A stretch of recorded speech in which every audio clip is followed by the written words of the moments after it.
Hey, what is going on, guys? It is Wednesday, my dude, which means it's time for our weekly specials roundup, and I'm now going to be including some show and tell about like upcoming reviews and stuff towards the end, so you'll know what to expect in the coming weeks. Starting off with what's happening on the store, the festive specials are about to come to an end tomorrow. Tomorrow is your absolute last day to get in on these. They have also done them in categories, which is really nice, so you can just, for instance, click gaming chair and see exactly what's on special for that subcategory.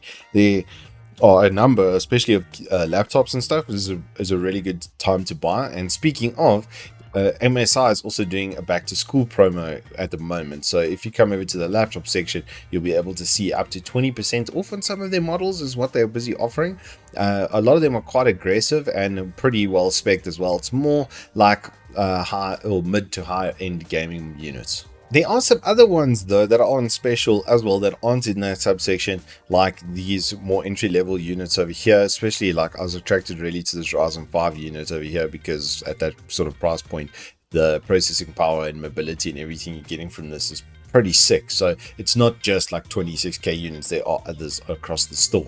But now getting into the top 10, I've actually got more than 10 deals. I'm going to do 3 honorable mentions, starting off with the Elgato Facecam.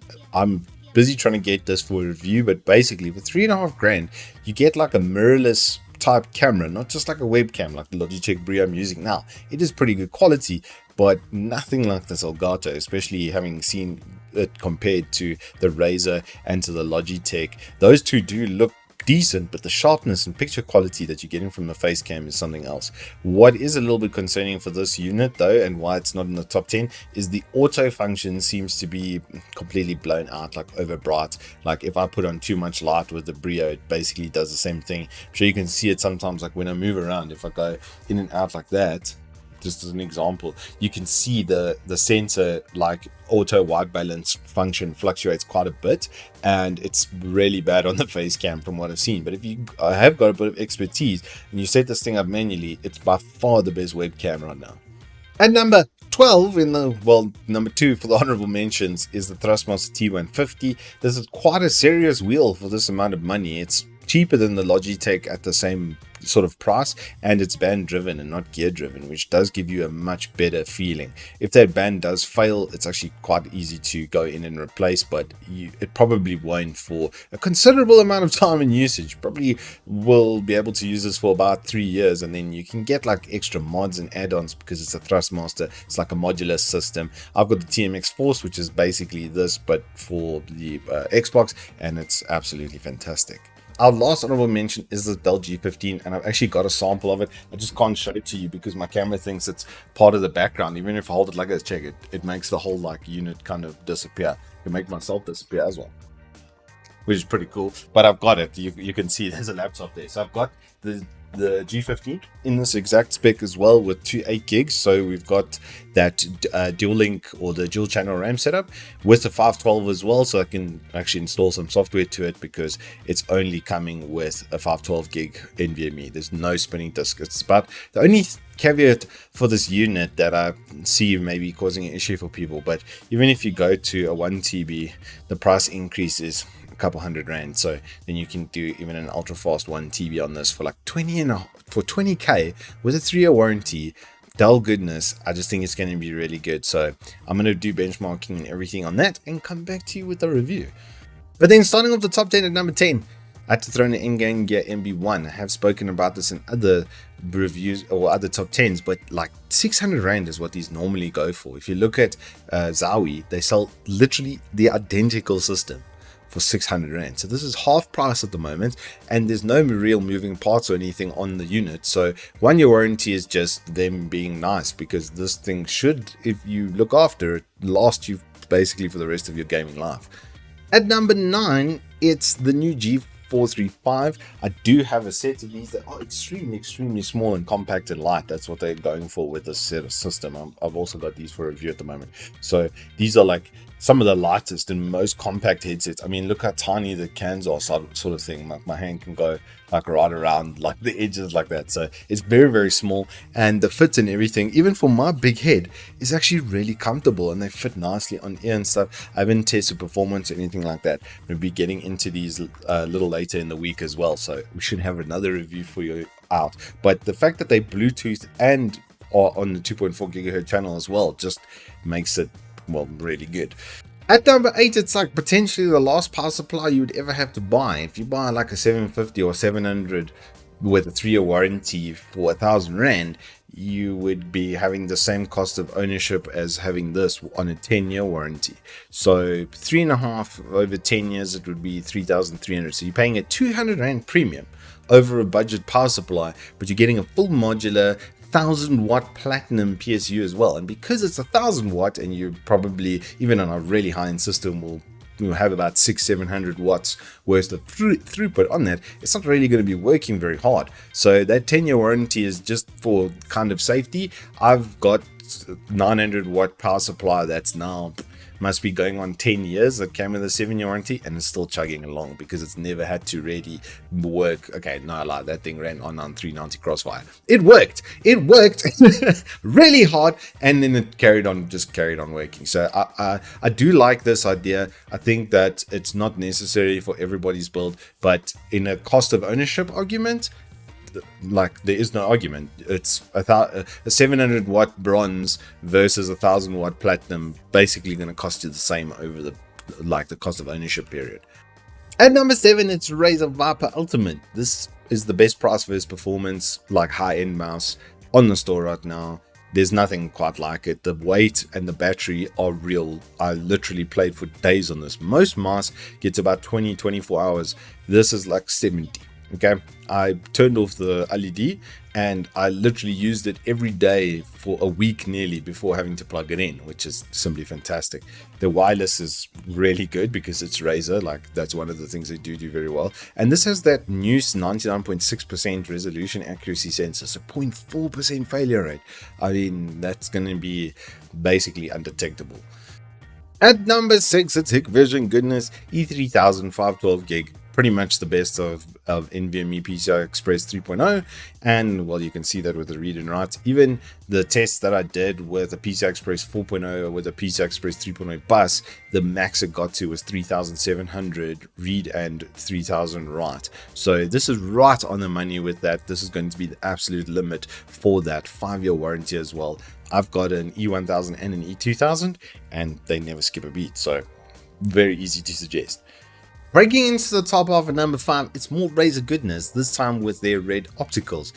Big pulls for this on me is the key lifetime, and the red as well has a much shorter activation distance. It's only 1mm with a 40G actuation force, so it feels incredibly smooth and light. It's like a really nice responsive keyboard. 60% form factor as well, which is becoming a lot more popular. Obviously the function key set and everything on here is pretty good. More of it will be detailed in the review, but when I first reviewed these, they were closer to like 1,000 Rand more than what they are now. So at this price, this is one of the best mechanical. At sub 2K, this is easily one of the top 5 mechanical keyboards in South Africa right now.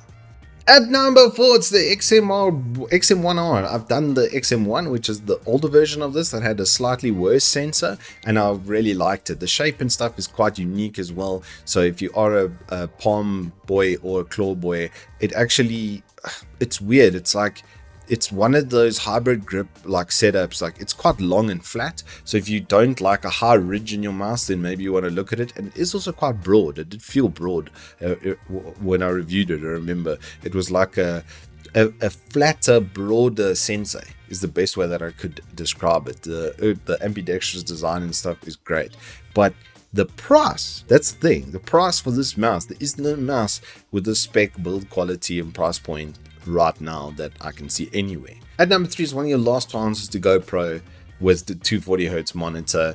These are now end of life, like last of stock. So what is there. Once they're gone, it's not coming back at this price point again. I can tell you that much.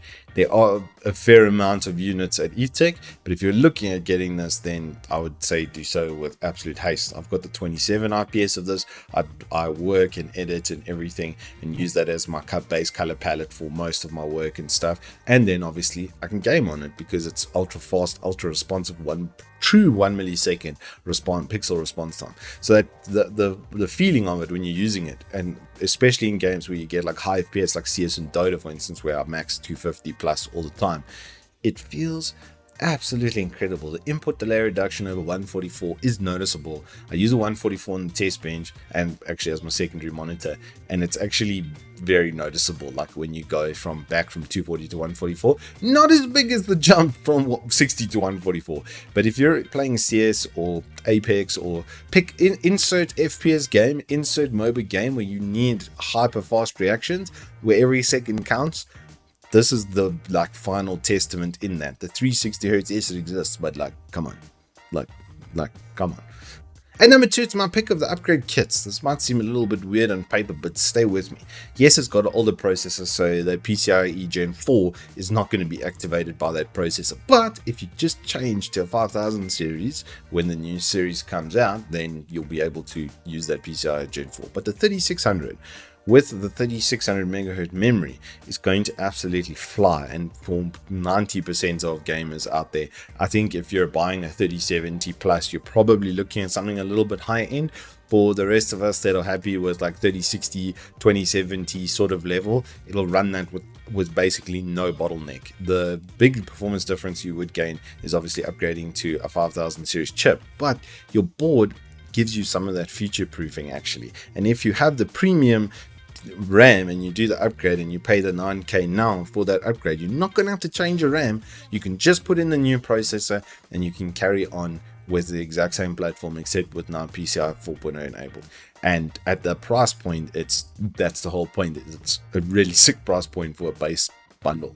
And finally, in the number 1 spot, I've got to give it to the 6600 XT, because this right now, price versus performance wise, is the best GPU you can get. I'm going to demonstrate this actually with some performance results and some cool information from one of my absolute favorite sites, Tech Power Up. I absolutely love these guys.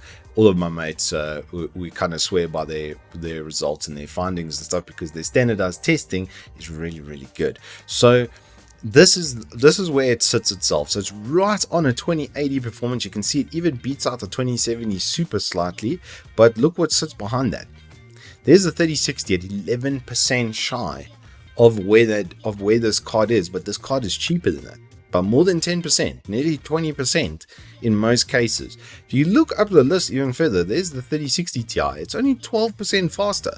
So if the price isn't exactly 12% over that, which would be 1000, what should be like 11k, 11.5k, let's say, with comfortable increase on that, that's what you should pay for a 3060 Ti for it to be competitive in price. If you even go further, you look at where the 3070s are.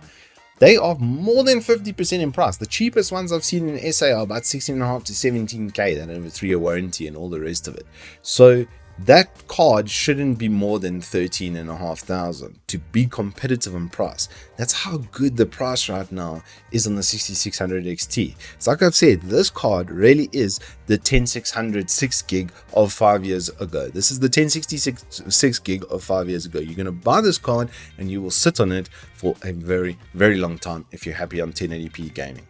Anywho, that is all I have for you. Like I said, I've got those 2 reviews coming up. I've got an entry-level microphone from Marvo, which you're also looking at this week. I've got a Shroud mouse, the Logitech G Pro Shroud Edition, which I'm also going to be doing a giveaway on later. So keep it locked right here on Evetech YouTube, and I will see you on the flip side.